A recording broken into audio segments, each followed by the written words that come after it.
So glad to have you on NFL Live. Maybe the surprise of Sunday came out of Denver, where the Broncos beat the Chiefs. They also played Shake It Off after that one. That was kind of funny. Kansas City offense posted an offensive efficiency of 12. That's out of 100. It's the worst efficiency they've ever posted in 102 games with Patrick Mahomes as their starting quarterback. Their 5 turnovers tied for their most, with Mahomes starting. Their 9 points tied for their second fewest.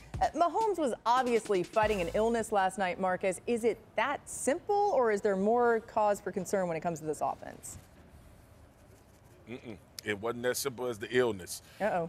Time after time watching this game, I saw Patrick Mahomes have to hold the football and run around. And yeah, we get enamored with Pat Mahomes and the plays that he can make improvisational-wise. But if you look at this game, as I watched this tape on the plane this morning, it was so much of this. It was so much of trying to figure out, where am I going with the ball? There was no timing and efficiency outside of the times that he threw to Travis Kelce and the one that Sky Moore dropped. They have a wide receiver problem in Kansas City. Yeah. And Veach, the general manager, who we've lauded and done a phenomenal job at building this team in the midst of paying Patrick Mahomes the type of money he's paid, paying Chris Jones, paying Travis Kelce, they have yet to identify a guy on the outside that can consistently win. They've had up moments where you say, okay, this might be the guy. He may be coming on.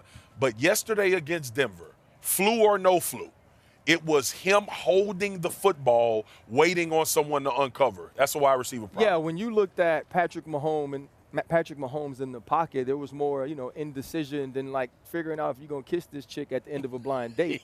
And so, but that was because you could see Vance Joseph being able to change up defensively based on people not being able to create separation. And we watched Russell Wilson only finish with about 120 yards passing. They took advantage of all the opportunities. The Mims return, you get a point, you get points on that. The interception when they played cover 2 and McMillan jumps on it, you score on that. And then the McCole Hardman drop as well. The Denver Broncos were able to find ways to get in scoring position and not have to rush themselves because Patrick Mahomes and that offense could not create points. Go to the 4th and 2 late in the game where Patrick Mahomes has to step up and be Superman and be everything that Patrick Mahomes is, whether it's his Jordan flu game or not. He drops the football right into Sky Moore's hands. Guess what? Sky Moore ain't Scottie Pippen. And so if we don't find somebody in Kansas City that can help outside of Travis Kelce, this is going to persist and continue to be a problem. I find it so interesting that we don't see this the same. I think the name that we have not said enough this year for the Chiefs, not just yesterday, is Isaiah Pacheco. That's and Marcus RC. I remember last year talking about this offense, right? And we were like, man, Isaiah Pacheco has become such a nice part of this offense. RC said he runs like he's angry at the ground.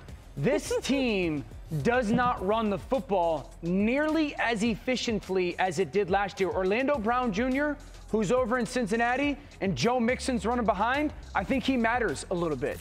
And that's my gripe with this offense is I think yesterday is an aberration. The red zone issues, I think, are a little bit attached to that.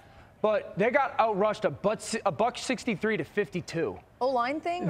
I think it's an O-line thing more so than just the backs. I mean, they're bottom 2 or 3 in the NFL when it comes to running efficiently. They were not that last year. Then it could be no fear on the edges, bro. It could be that team defenses have no fear of the perimeter of that offense, which we know numbers-wise plays into you being able to defend the run effectively. Yesterday, he was on fire, as he has been. This one-handed catch, unbelievable. I heard Dan say on Get Up that A.J. Brown and Tyreek Hill battling for the top wide receiver spot in the league right now. Yes. Makes a whole lot of sense, Dan. That was a good take. A.J. Brown has been a menace on deep passes since he got to Philadelphia. He now has an NFL-high 12 touchdown receptions on passes thrown at least 15 yards downfield in the last 2 seasons. 7 of those were on tight window throws, too, making him even harder.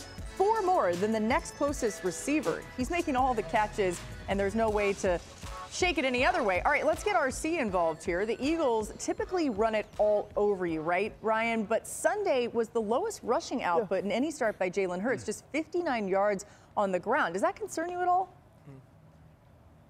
No, it really didn't concern me because if you look what Jack Del Rio, the defensive coordinator, wanted to do, he wanted to stop the option to give the football. And so Dallas Goedert's 4 catches came off of the RPO. And Dan knows this from watching the tape.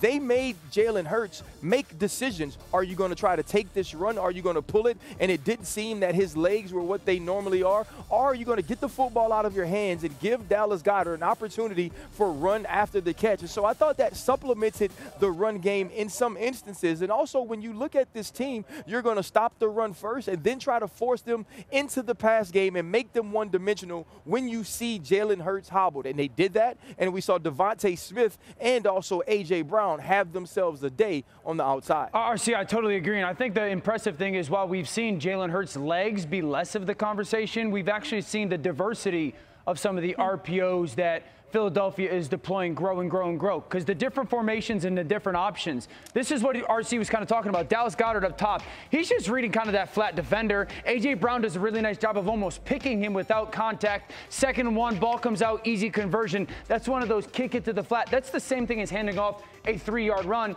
Very similar formation. This time Goedert goes across. He's reading that safety. He dives downhill as the ball is in the back of the belly of the back, and you replace it with A.J. Brown. So 1 RPO to the flat, 1 RPO over the middle of the field. Again, very similar formation. This time he's reading that edge defender. Dallas Goedert's going to go wide open. So instead of handing it off and getting 5 or 6 yards, they're just kicking it out to the flat to Dallas Goedert for 9 or 10. Again, another 2-by-2 formation. He's reading that safety. Dallas Goedert inserts. That safety so deep, and then DeAndre Swift gets the handoff for 8 yards finally. So to RC's point, they're not necessarily using so much quarterback run, but these RPOs that he's getting to read, edge defenders are in the box. Am I handing it off or not? Am I pulling it and kicking to the flat? Sometimes there's so many different options for Jalen Hurts that's in many ways like supplementing the 3-step quick passing game or some of that run game with all those RPOs.